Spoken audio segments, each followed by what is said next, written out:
Как бы вы ни были изощрены или начитаны, или как бы вы ни были информированы в этой дисциплине, я сумею создать установку на излечение от многих болезней. Buenas tardes, mis queridos. Те, кто пишет в комментах мне всякие гадости про мой скрипучий голос, пожалуйста, переключайтесь. Зачем себя насиловать? Тьфу на вас. Тьфу на вас еще раз. Сегодня поговорим на тему килокалорий. Килокалория – это единица измерения энергии, которая выделилась в процессе расщепления белков, углеводов и жирков. Нужно ли нам вообще это? Как это измеряется? Есть такой прибор калориметр, о нем я говорила вот в этом выпуске. Но там речь шла о приборах, которые измеряют базовый или основной обмен человека по разнице температуры или по разнице состава вдыхаемого и выдыхаемого воздуха. А есть прибор калориметр, который измеряет количество выделенного тепла в процессе сгорания какой-то еды. На основании этого уже можно предположить, что наибольшее количество килокалорий или килоджоулей будет выделяться в процессе сгорания, например, спирта, или в процессе сгорания, например, жиров или опилок, например. Кстати, в Освенциме проводили когда опыты над людьми, им в еду подмешивали опилки. То есть человек энергию получал, а строительного материала, то есть тех же белков, жиров и углеводов, не получал. Известно, что в закрытых системах энергия никуда не исчезает, она лишь переходит из одного состояния в другое. Если вы съели, например, 100 килокалорий, а потратили только 90, соответственно, 10 килокалорий должны отправиться в жир. И наоборот. Отсюда можно сделать вывод. Ожирение – это дисбаланс входящих и потраченных килокалорий.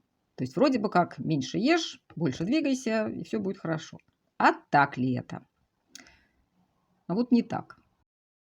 Так что же такое альтернативная гипотеза набора лишнего веса? Ожирение – это состояние, когда организм предпочитает накапливать жир, а не использовать его.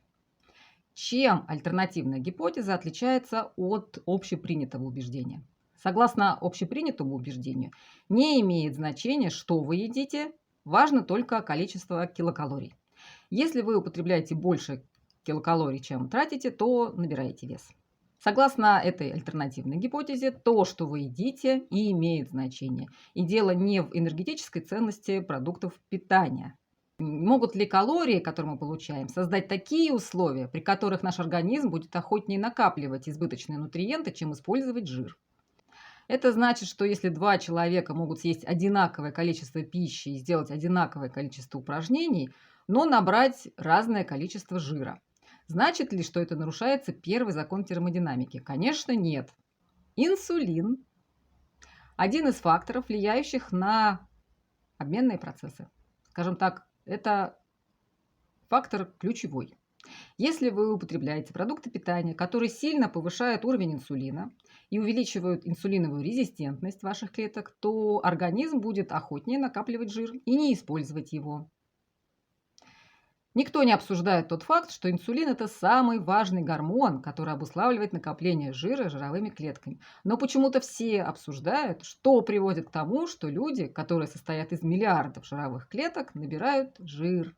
Не все калории одинаковые. Энергетическая ценность продуктов имеет значение, но гораздо более важно метаболическое воздействие различных продуктов питания на наш организм.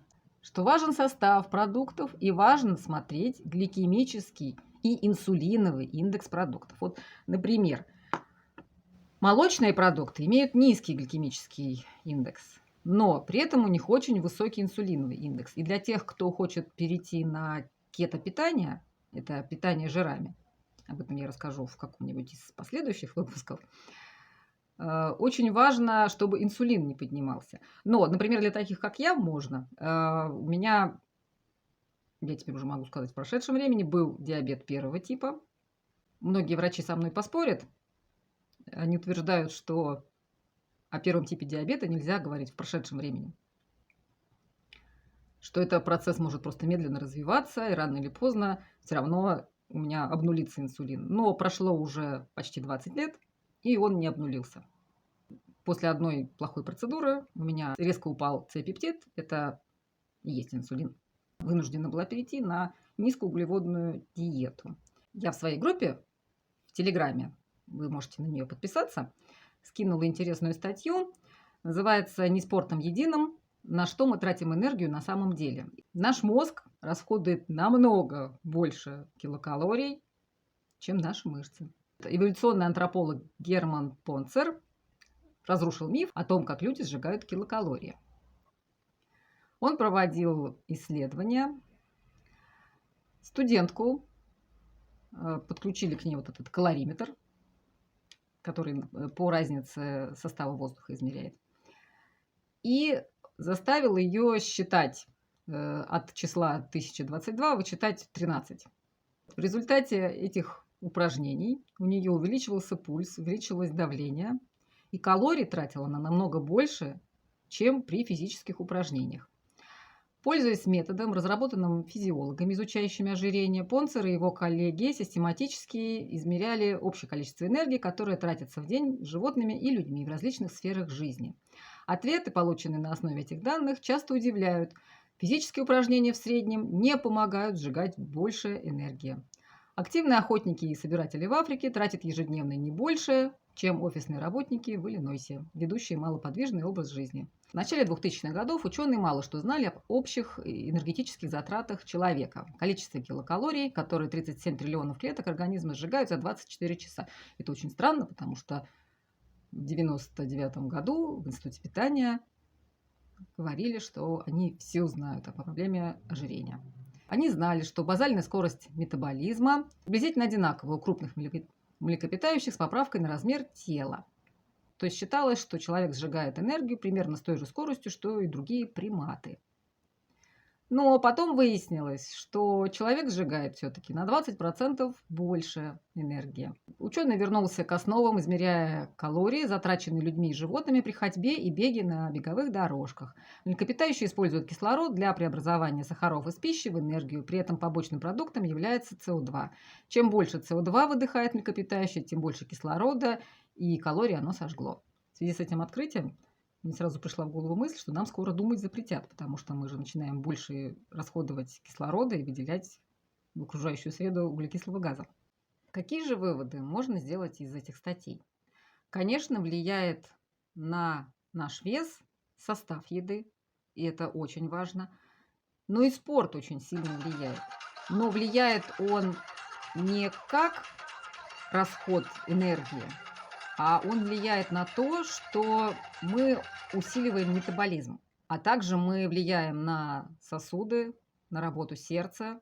По статистике, люди, которые занимаются спортом, конечно же, реже набирают вес, а те, кто занимается спортом, еще соблюдает какую-то диету, то лучше удерживают этот вес. Конечно, физические упражнения необходимы для хорошего здоровья, и люди, которые ведут активный образ жизни, они лучше сохраняют физическую форму, не болеют, дольше живут. Но вводить в заблуждение людей, что спорт без диеты им поможет, это неправильно. Еще один вывод, к которому пришел ученый, это то, что на наш энергообмен очень сильно влияет стресс. Наверняка каждый из вас знает, что при очень сильном стрессе мы можем похудеть до 5 килограмм меньше, чем за сутки. Хотя при этом мы даже можем и есть. То есть потребление энергии увеличивается 10-кратно во время стресса. Поэтому можно сделать вывод, что считать килокалории совершенно бесполезно. Не тратьте на это время. И будьте здоровы. Подписывайтесь на канал в Телеграме. Всего хорошего.